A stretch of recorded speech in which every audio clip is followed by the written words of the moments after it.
नमस्कार दोस्तों, मेरा नाम है अमृत और आप देख रहे हैं हॉलीवुड हिंदी तड़का। आज हम जिस मूवी की एक्सप्लेनेशन करने जा रहे हैं वे सन 2006 में आई war drama film Blood Diamond है, जिसे डायरेक्ट किया है एडवर्ड विक ने। कहानी की शुरुआत साल 1999 में एक पश्चिमी अफ्रीकी देश सीरा लियोन से होती है, जहां पर हीरे की खदानों पर कब्जे को लेकर एक दशक तक चले लंबे गृह युद्ध से देश लगभग तबाह हो चुका है। इन युद्धों में हजारों लोगों की मौत हो चुकी है और लाखों लोग दूसरे देशों में शरणार्थी बनकर रह रहे हैं। यहाँ पर सभी विद्रोही गुटों में सबसे बड़ा गुट रेवोल्यूशनरी यूनाइटेड फ्रंट गाँवों पर हमला करके लोगों को मार देता है या उन्हें गुलाम बनाकर उनसे हीरा निकलवाने का काम करवाता है, जिनसे उन्हें हथियार और पैसा मिलते हैं। यही शेंग नाम के एक गाँव में एक मछुआरा सोलोमन वेंडी अपने परिवार के साथ रहता है। एक दिन सोलोमन अपने बेटे दिया को स्कूल से लाते समय देखता है कि बहुत से आतंकी उसके गांव की तरफ आ रहे हैं। सोलोमन अपने बेटे के साथ छिपता हुआ अपनी बेटियों और पत्नी को बचाने के लिए गांव की ओर भागता है। आतंकी गांव में घुसते ही फायरिंग करके लोगों को मारना शुरू कर देते हैं। सोलोमन अपने झोपड़ी के पीछे की दीवार तोड़कर अपनी बेटियों और पत्नी को निकाल लेता है। आतंकियों से बचकर भागने के दौरान सोलोमन का परिवार तो निकल जाता है, पर सोलोमन को आतंकी पकड़ लेते हैं। आतंकियों का कमांडर पॉइजन सबको एक जगह इकट्ठे करके बारी बारी से लोगों के हाथ काटने शुरू कर देता है। वह मानता है कि लोग इन्हीं हाथों से वोट डालकर सरकार चुनते हैं। सोलोमन की बारी आने पर उसकी सेहत को देखकर कमांडर उसके हाथ नहीं काटता और उसे हीरे की खदान में काम करने के लिए बंदी बना लेता है। आगे दिखाया जाता है कि लंदन में अमीर देशों की मीटिंग में अफ्रीका में युद्ध को बढ़ावा देने वाले इलीगल हीरे को बैन करने की मांग की जाती है, ताकि आतंकी इन हीरों को इंटरनेशनल मार्केट में न बेच सके। इसी मीटिंग में हीरे के बड़े कारोबारी वेंडी कैप और साइमन भी आते हैं, जो दुनिया भर में हीरे की डिमांड और सप्लाई को कंट्रोल करते हैं। हमारी फिल्म का मुख्य किरदार डैनी आर्चर है, जो आतंकियों से हीरे लेकर उन्हें हथियार सप्लाई करने वाले एक दक्षिण अफ्रीकी कर्नल कोटजे के एजेंट के तौर पर काम करता है। उसका काम आतंकियों से हीरे लेकर उन्हें गैर कानूनी तरीके से दूसरे देश लाइबेरिया में एजेंट तक पहुंचाना होता है। वह हीरों को भेड़ की खाल में छिपाकर और खुद पत्रकार बनकर चरवाहों के साथ बॉर्डर पार करने की कोशिश करता हुआ पकड़ा जाता है और उसके हीरे जब्त कर लिए जाते हैं और डैनी को हीरा स्मगलिंग करने के आरोप में गिरफ्तार कर लिया जाता है। उधर नदी में हीरों की खुदाई करते समय सोलोमन को एक बड़ा गुलाबी हीरा मिलता है, जिसे सोलोमन छिपाकर रखने की कोशिश करता है, पर कमांडर पॉइजन उसे ऐसा करते हुए पकड़ लेता है। वह सोलोमन को मारने ही वाला होता है कि सीरा लियोन देश की सेना उस जगह पर हमला कर देती है, जिसमें पॉइजन जख्मी हो जाता है और मौका देखकर सोलोमन उस हीरे को वहीं जमीन में दबा देता है। सोलोमन को आतंकी समझकर गिरफ्तार करके जेल में डाल दिया जाता है, जहां और भी आतंकियों को रखा गया है। वहीं कमांडर पॉइजन को भी लाया जाता है, जो काफी जख्मी हो चुका है। वह सोलोमन को उस हीरे को देने के लिए कहता है और न देने पर उसके परिवार को मार देने की धमकी देता है। उसी जेल में बंद डैनी उन दोनों के बीच हो रही बात को सुन लेता है। डैनी एक दोस्त की मदद से जेल से बाहर आ जाता है, जो उसे बताता है कि हीरे जब्त होने की वजह से कर्नल बहुत नाराज है, क्योंकि यह कर्नल के लिए काफी बड़ा नुकसान था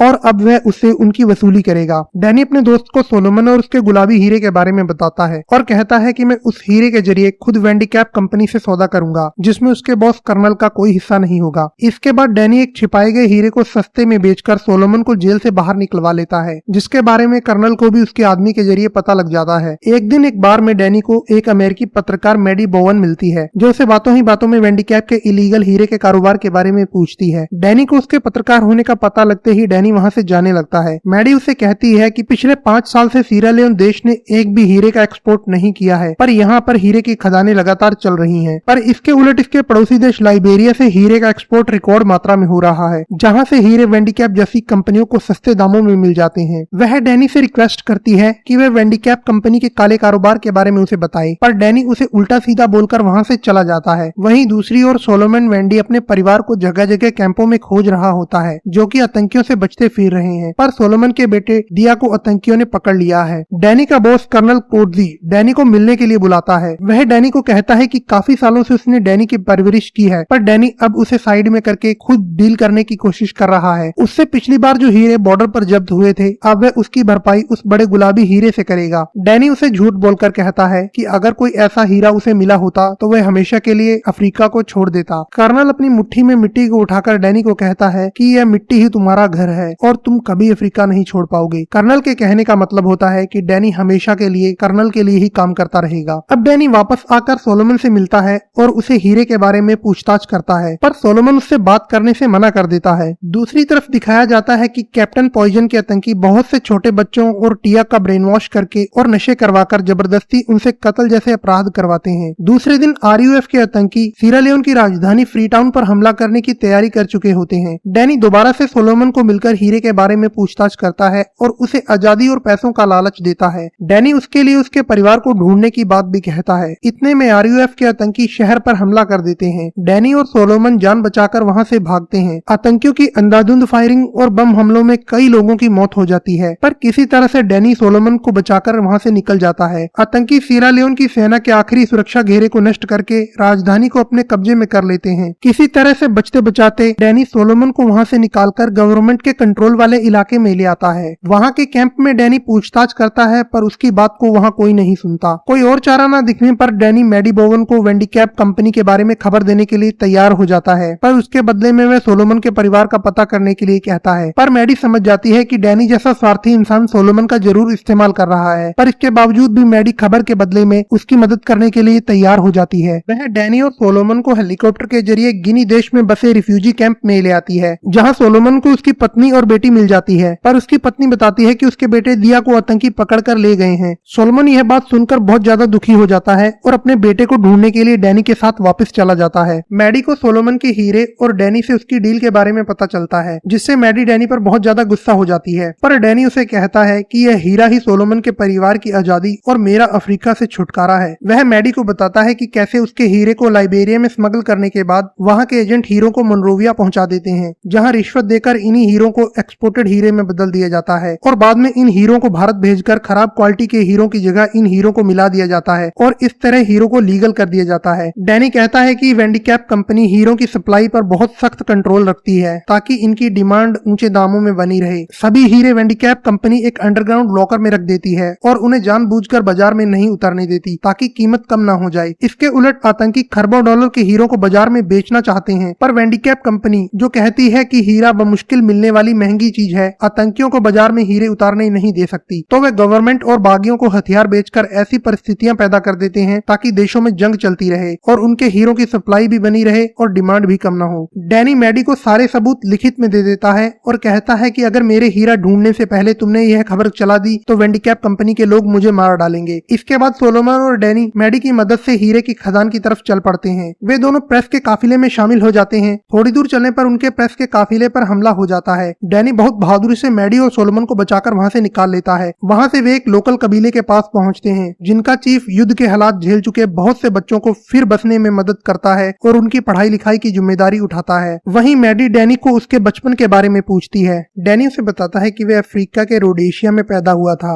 जिसे आज जिम्बाब्वे कहते हैं। जब वह 9 साल का था तो उसके परिवार को रोडेशियन बुश वॉर में मार दिया गया था। उसकी देखभाल करने वाला कोई न होने के कारण उसे सीखना पड़ा कि इस कठोर और हिंसक दुनिया में कैसे जिंदा रहना है। वह 18 साल का होते ही फौज में भर्ती हो गया और कर्नल कोटजी के अंडर उसने बहुत सी जंगें लड़ी, पर उसे सिवाय दर्द के आज तक कुछ नहीं मिला। हीरा मिलते ही वे हमेशा के लिए इस जगह को अलविदा कह देगा। दूसरे दिन चीफ उन्हें खदानों की तरफ छोड़ने जाता है, पर रास्ते में चीफ को RUF के 2 बागी बच्चे गोली मार देते हैं, जिसमें चीफ घायल हो जाता है। डैनी से बचाने के लिए पास के हवाई अड्डे पर ले आता है, जहां कर्नल की पैसे लेकर लड़ने वाली फौज का कब्जा है। वह चीफ को वहां डॉक्टरों के पास छोड़कर और मैडी से अलविदा लेकर चुपके से वहां से खिसक लेता है। इसके बाद सोलोमन और डैनी खदानों की ओर पैदल चल पड़ते हैं। रात में रास्ते पर चलते समय पीछे से RUF की गाड़ियां और उनके आतंकी आ जाते हैं, जिसे देखकर सोलोमन और डैनी छिप जाते हैं। सोलोमन को लगता है कि उसका बेटा दिया भी उन आतंकियों के बीच है, जिससे वे अपने बेटे को आवाज लगाता है, पर आवाज सुनकर आतंकी उनकी तरफ फायरिंग करना शुरू कर देते हैं। किसी तरह से एक बार फिर डैनी सोलोमन को बचा लेता है, लेकिन इस बार वे सोलोमन पर बहुत ज्यादा गुस्सा हो जाता है, क्योंकि सोलोमन ने अपनी बेवकूफी से उसकी जान को खतरे में डाल दिया था। वह सोलोमन को बहुत धमकाता है। वह सोलोमन को अगली बार कोई हरकत करने पर जान से मारने की धमकी भी देता है। इसके बाद वे खदान के पास वाले गाँव में पहुँचते हैं, जहाँ पर एक बूढ़ा उन्हें बताता है कि खदान के नजदीक कैंप में RUF के बहुत से बागी रुके हुए हैं। सोलोमन को यह बात पता लगते ही वह कैंप की ओर अपने बेटे को ढूंढने के लिए चल पड़ता है, पर डैनी चाहता है कि पहले सोलोमन उसके साथ चलकर खदान वाली जगह पर जाए, ताकि वह हीरा जल्दी से डैनी के हाथ लग जाए। इस बात को लेकर दोनों में झगड़ा हो जाता है और डैनी सोलोमन के सिर पर बंदूक तान देता है। सोलोमन कहता है कि वह उसे मारना चाहता है तो मार दे, पर वह पहले जाकर अपने बेटे को बचाना चाहता है, क्योंकि अगर बागियों ने उसके बेटे को कुछ भी किया तो उसका जीना वैसे भी बेकार है। सोलोमन की यह बात सुनकर डैनी पहले उसके बेटे को बचाने के लिए तैयार हो जाता है। रात होने पर दोनों चुपके से आतंकियों के कैंप के पास पहुंचते हैं, पर सोलोमन का बेटा उन्हें कहीं दिखाई नहीं देता। इसके बाद वे दोनों वापस जंगल आकर दूसरे दिन नदी की ओर जाने का प्लान बनाते हैं, जहाँ पर सोलोमन ने हीरे को दबाया था। डैनी कर्नल से खदान के पास वाले कैंप पर हमला करने के लिए कहता है ताकि आतंकियों का ध्यान बटाया जा सके, पर रात होने पर सोलोमन फिर से अपने बेटे को ढूंढने के लिए चला जाता है और उसे वहाँ उसका बेटा दिया दिखाई देता है, लेकिन आतंकियों ने उसके बेटे का ब्रेन वॉश कर दिया है, इसलिए उसका बेटा सोलोमन को पकड़वा देता है। डैनी सोलोमन को ढूंढता हुआ आतंकियों के कैंप पर पहुंचता है, पर उसके पहुंचने से पहले ही आतंकी उसे पकड़ चुके होते हैं। अगली सुबह कैप्टन पॉइजन सोलोमन को हीरा खोदकर निकालने के लिए कहता है। सोलोमन उसे कहता है कि अगर उसने हीरा उसे दे भी दिया तो भी वे उसे मार डालेगा, पर कैप्टन पॉइजन उसे कहता है कि उसके बदले उसके परिवार को मारेगा और उसे देखने के लिए मजबूर करेगा। वह उसके बेटे के सिर पर बंदूक तान देता है। कैप्टन पॉइजन गोली चलाने ही वाला होता है कि कर्नल कोटजी की फौज का हेलीकॉप्टर कैंप पर हमला कर देता है और जमीन पर मौजूद कर्नल कोटजी की सेना आतंकियों को चारों ओर से घेरकर मारना शुरू कर देती है। कैप्टन पॉइजन सोलोमन के बेटे दिया को लेकर वहां से भागने की कोशिश करता है, पर सोलोमन और पॉइजन की लड़ाई में पॉइजन मारा जाता है। जमीन पर लड़ रही कर्नल कोटजी की टीम बहुत से आतंकियों को मार डालती है और टिया समेत बहुत से बच्चों को गिरफ्तार कर लेती है। कर्नल वहां आकर डैनी को हीरा देने के लिए कहता है। अपनी जान फंसती देख डैनी सोलोमन को हीरे का ठिकाना बताने के लिए कहता है, पर सोलोमन ये कहता हुआ मना कर देता है कि उसे कर्नल पर बिल्कुल यकीन नहीं। कर्नल डैनी को कहता है कि अगर यह नहीं बोलता तो हम इसे मार मार कर पता कर लेंगे, पर डैनी कर्नल को एक ऑफर देता है कि अगर वह उसे बराबरी का हिस्सा दे तो मैं सोलोमन से बिना कुछ किए जानकारी निकलवा सकता हूँ। इस पर कर्नल उसे 40% का ऑफर देता है, जिसे डैनी मान लेता है और कर्नल को सोलोमन के बेटे दिया के बारे में बता देता है। मजबूर होकर सोलोमन कर्नल को हीरा देने के लिए तैयार हो जाता है। वह कर्नल और उसके 2 आदमियों के साथ डैनी को उस जगह पर ले आता है जहां उसने हीरे को दबाया था। जानबूझकर सोलोमन गलत जगह खुदाई करता है। सोलोमन कर्नल को कहता है कि हीरा उसकी छुपाई गई जगह पर नहीं है, जरूर उसे किसी ने निकाल लिया होगा। इस पर कर्नल उसे कहता है कि अगर ऐसा है तो तुम दोनों बाप बेटों को जीने की कोई जरूरत नहीं, और अब वह उन दोनों को मार डालेगा। पर सोलोमन कर्नल से एक और मौका मांगता है और दूसरी जगह खोदना शुरू कर देता है। मौका देखकर बातों ही बातों में डैनी सोलोमन को हमले का इशारा कर देता है। इसके बाद वह कर्नल के एक आदमी पर वार करता है।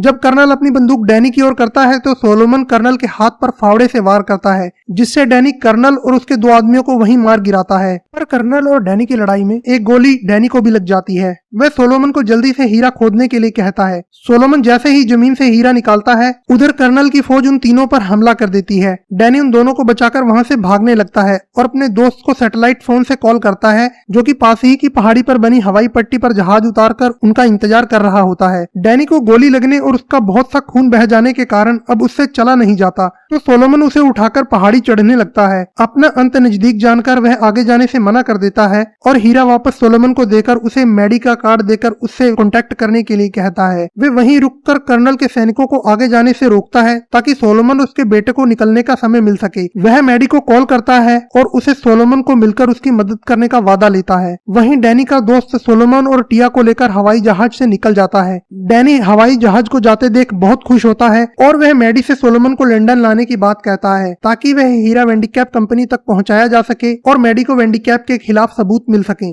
डैनी अपने हाथ से बहते खून वाली मिट्टी को उठाकर मुस्कुराते हुए अपनी आखिरी सांस लेता है। लंदन में मेडी सोलोमन को हीरा कंपनी के मालिक साइमन से मिलवाती है और खुद छिपकर सबूत के लिए उनकी तस्वीरें खींच लेती है। साइमन सोलोमन को हीरे के बदले 2 मिलियन पाउंड का ऑफर देता है, पर सोलोमन उसे कहता है कि मुझे हीरे के बदले मेरी फैमिली का वादा किया गया था और उसे वही सौदा चाहिए। अब साइमन सोलोमन के परिवार को अफ्रीका से निकालकर लंदन ले आता है और सोलोमन से हीरा ले लेता है, पर वहाँ पहले से मौजूद मेडी छिपकर उनकी तस्वीरें खींच लेती है और उन्हें पब्लिश कर देती है, जिससे वेंडिकैप कंपनी सरकार की निगाह में आ जाती है और लोग उसके खिलाफ विरोध करना शुरू कर देते हैं। अफ्रीका में संसाधनों को हड़पने के लिए लड़ी जाने वाली जंग के ऊपर भाषण देने के लिए सोलोमन को बुलाया जाता है, जहां सभी लोग खड़े होकर सोलोमन और उसकी बहादुरी के लिए तालियां बजाते हैं। मूवी के अंत में बताया जाता है कि सन 2003 में 40 देशों ने किम्बरले प्रोसेस पर साइन किए थे, जो युद्धग्रस्त इलाकों से हीरे की खरीद को रोकने का एक प्रयास है, पर अभी भी इन युद्धग्रस्त देशों का हीरा मार्केट में पहुंच जाता है। यह ग्राहकों के ऊपर ही है कि वे इन युद्धग्रस्त हीरों यानी ब्लड डायमंड को ना खरीदें। सीरा लियोन देश में आज शांति है, पर आज भी अफ्रीका में 2 लाख से ज्यादा चाइल्ड सोल्जर हैं, जिनसे जबरदस्ती गलत और खतरनाक काम करवाए जाते हैं। अगर यह मूवी आपको अच्छी लगी तो लाइक और सब्सक्राइब जरूर करें और अपने सुझाव हमें कमेंट सेक्शन में जरूर बताएं। आगे आने वाली मूवीज के लिए चैनल से जुड़े रहें। तब तक के लिए गुड बाय।